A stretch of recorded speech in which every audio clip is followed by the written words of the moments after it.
우리에게 주시는 하나님의 말씀은 이사야서 19장 4절에서 10절까지 말씀입니다. 내가 애굽인을 잔인한 주인의 손에 붙이리니 포악한 왕이 그들을 다스리리라. 주 만군의 여호와의 말씀이니라.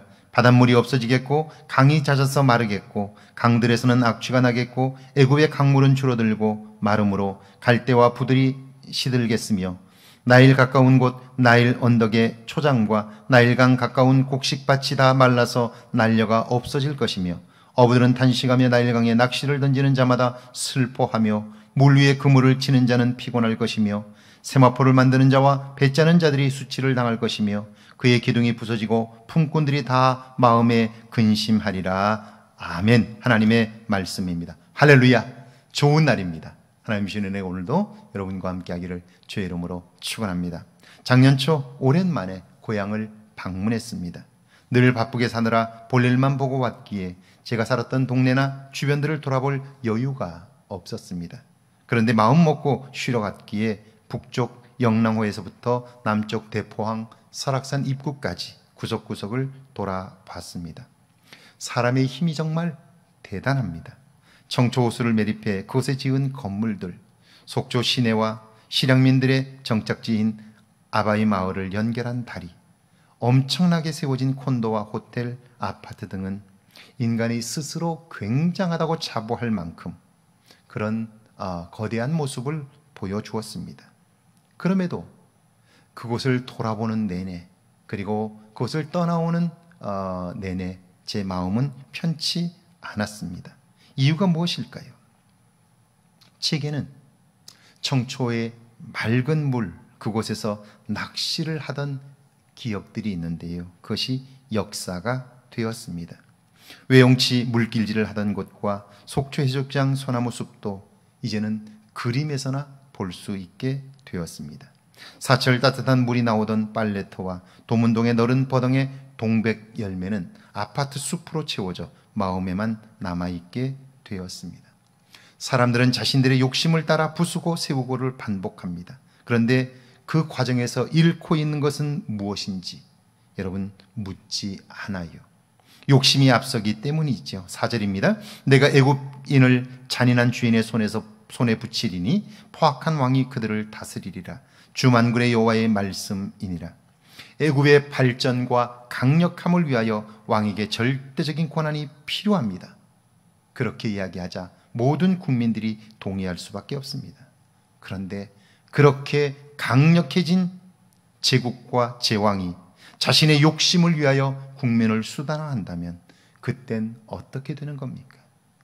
나라를 위해서 헌신하고 그래서 그 제국이 강력해졌는데 그 강력한 제국의 꼭대기에 앉은 제왕이 자기 욕심을 위하여 국민의 생명을 함부로 한다면 그때 그 백성들은 어떻게 할 수 있습니까? 5절에서 8절이죠.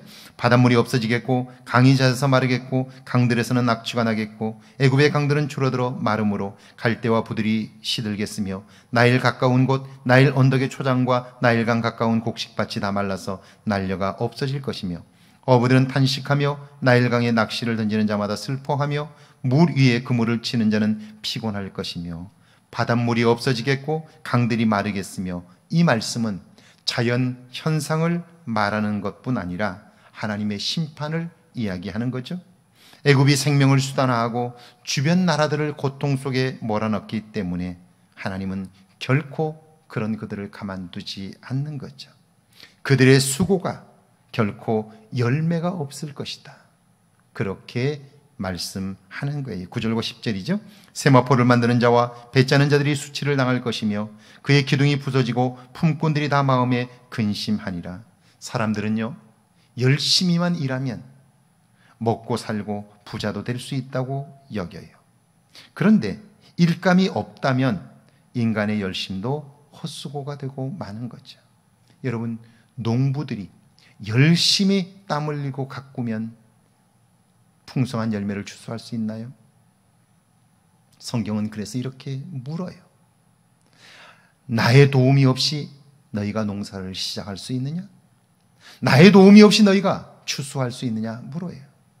그 땅은 농사를 지을 때 이른 비가 오고 늦은 비가 오잖아요. 추수할 때. 그 이른 비가 없이는 절대로 씨앗을 심을 수가 없어요. 먼지만 풀풀 나는 그런 땅이잖아요. 그런데 비가 오면 땅이 촉촉해져서 씨앗을 심을 수 있어요. 그리고 자라야 할 때 비가 내려서 그 곡식들이 자라는 거죠. 그리고 열매를 맺었을 때 적당한 햇빛이 내리쬐어야 열매가 달고 맛있어지잖아요. 그러니까 비가 오지 않으면, 햇빛이 없으면 인간의 노력은, 인간의 수고는 헛수고가 되고 마는 거예요. 그래서 나의 도움이 없이 열매를 맺을 수 있느냐? 하나님이 물으시는 거예요. 자, 열심히 일하고 싶어도 일감이 없으면 우리는 일할 수 없는 것처럼 인간의 열심과 수고로는 풍성한 열매를 약속받기 어려운 거예요. 그렇습니다. 배와 무명이 없습니다. 강들이 말라 재료를 얻지 못했습니다. 그러면 일감을 얻지 못하니 배를 짤 수 없고, 배를 짜지 못하면 삶은 점점 곤궁해지는 거죠. 자, 오늘 우리의 삶도 마찬가지입니다. 열심보다 더 중요한 것은 하나님의 도움입니다. 하나님이 우리를 도우실 때 우리의 노력은 열매를 맺습니다.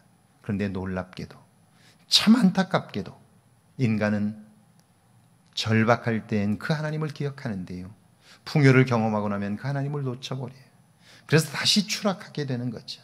사랑하는 여러분, 오늘 하루 그 주님과 함께 동행하십시오. 그리고 그 주님을 놓치지 않겠다고 다짐하며 그 주님과 함께 동행하는 복된 하루가 되기를 주의 이름으로 축원합니다. 함께 기도합니다. 나의 어리석음을 깨달아 알게 해달라고요. 우리의 노력보다 하나님의 은혜가 더 소중함을 알게 해달라고요. 함께 기도합니다. 하나님 감사합니다. 죄를 사랑하사 함께 하시고 우리의 어리석음을 깨닫게 하셔서 하나님으로 도움 삼게 하시니 감사합니다. 우리의 노력보다 하나님의 은혜가 더 소중함을 알게 하시고 하나님의 도움을 구함으로 하나님의 놀랍고 귀한 은총 안에서 기쁨의 삶을 살게 하옵소서.